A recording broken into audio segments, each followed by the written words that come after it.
What is important in my news report this morning is the presentation of facts that actually took place when the two commanders, the Chinese Major General and the Indian Lieutenant General, who's the corps commander at Leh, met and discussed this crisis that has taken place on the line of actual control uh, and in Chushul on Saturday. Now, the government has tried to portray a rosy picture, a picture that involves Chinese forces withdrawing from contact with Indian forces. Indian forces also move stepping back.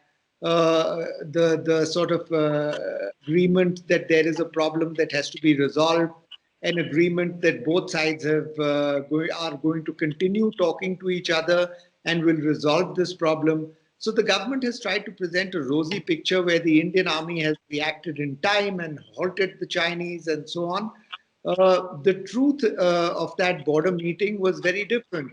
In fact, the Chinese side flatly refused any Indian allegations, refuted allegations that it had occupied any Indian territory.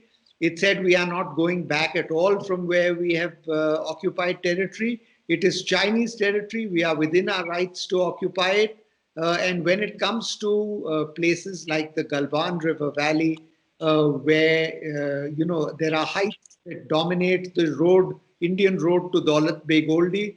When it comes to other places like the Pangong Lake, where they have occupied a good 8 kilometers of Indian territory, shifted the line of actual control towards India, then there is a serious problem when the Chinese turn around and say, we are not going back.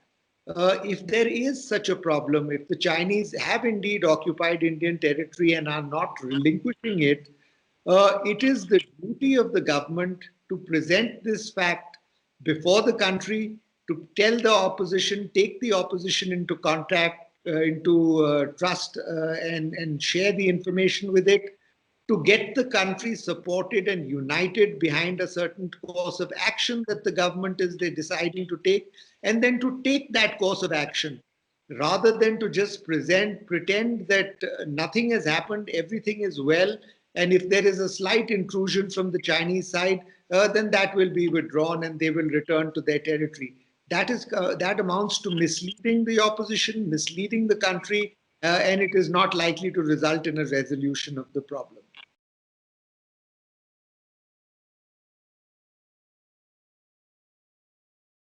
There are two clear lines of information. One is information which I am getting from my sources on the ground, who were party to this negotiation that took place and who are well aware of what the Chinese said and what they did. This information I got on Sunday itself. The other line of information is what the army put out yesterday. The army sort of got in touch with all the defense journalists, uh, prepared a sort of line of information which could be reported and ascribed to, and I put it in inverted commas, top army sources, and then put out this information that the Chinese are withdrawing and the Indians are also breaking contact, and that further negotiations will take place, and that the Indian army made it very clear that we will continue making the road to Daulat Beg Oldi, and that the army had reacted in time and got the information and stopped the Chinese. So there are two clear lines of information. One is the government line of information, which portrays a very rosy picture, and the other is the truth that I have from my sources on the ground, which is a far bleaker picture that shows that the Chinese have come in, they have occupied Indian territory, and they have made it clear to the Indians that they are not going to leave in a hurry.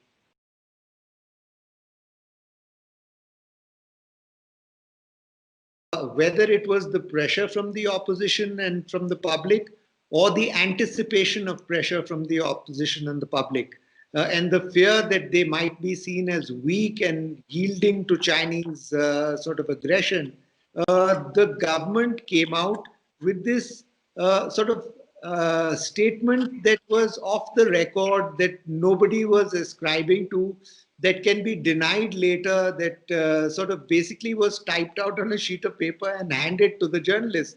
I'm surprised that so many journalists just reported it without sort of cross-checking and without actually verifying the information that they were given.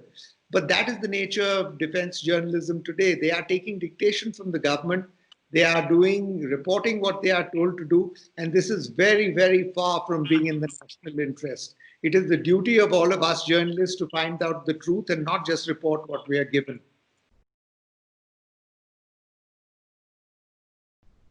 You know, nationalism and jingoism and xenophobia is a tiger that is very easy to get onto, but very difficult to get off. Because when you try to get off, that tiger pounces on you and you find that you're the victim. That is exactly what the BJP is facing right now. It has taken a sort of hardline stance on nationalism and protecting the national interest, but it finds itself in the position of having to preserve the national interests, not in the face of minor pinpricks from Pakistan, but in the face of a real ingress and aggression from China, which is a very different cup of tea and which is less easy to browbeat and to pretend that you've shown it its place. So I agree with you completely. The BJP is a victim of its own politics, and you know it is sort of easy for people who are countering the BJP or who are in the opposition to feel happy about this. But this is not a situation in which any Indian can feel happy. This is a situation in which the Chinese have occupied our territory, and as a red-blooded Indian and as a former military officer, my blood boils. I want to go out there and throw them out. But the BJP is stuck in a politics where it not only can it not throw them out, but it is forced to pretend that nothing has happened, and that's a very dangerous thing.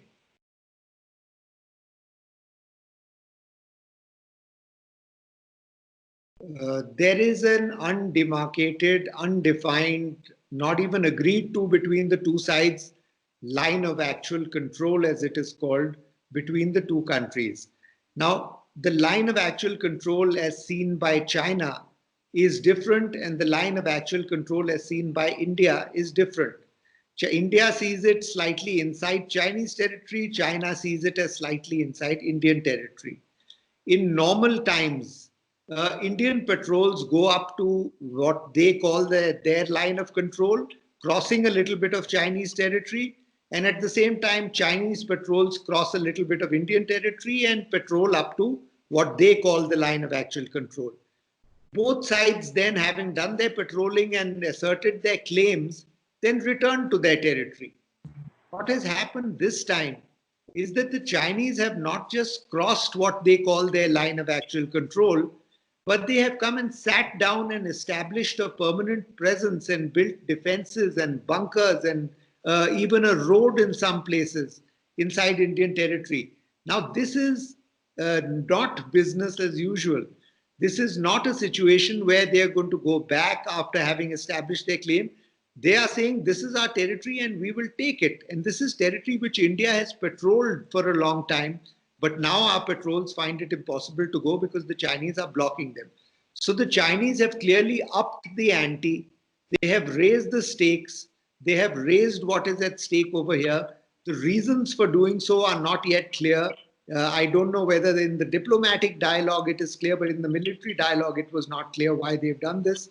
At the same time, a diplomatic dialogue is being carried out between Indian foreign ministry officials and Chinese officials.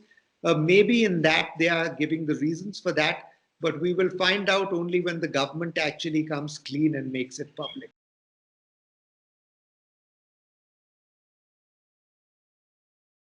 The options for the Indian government are not good options. On the one hand, there is the option of accepting what has happened, to pretend that nothing has happened, to allow the Chinese to have effectively through aggression and through having walked into Indian territory across the line of actual control, to have captured Indian territory and retained that territory.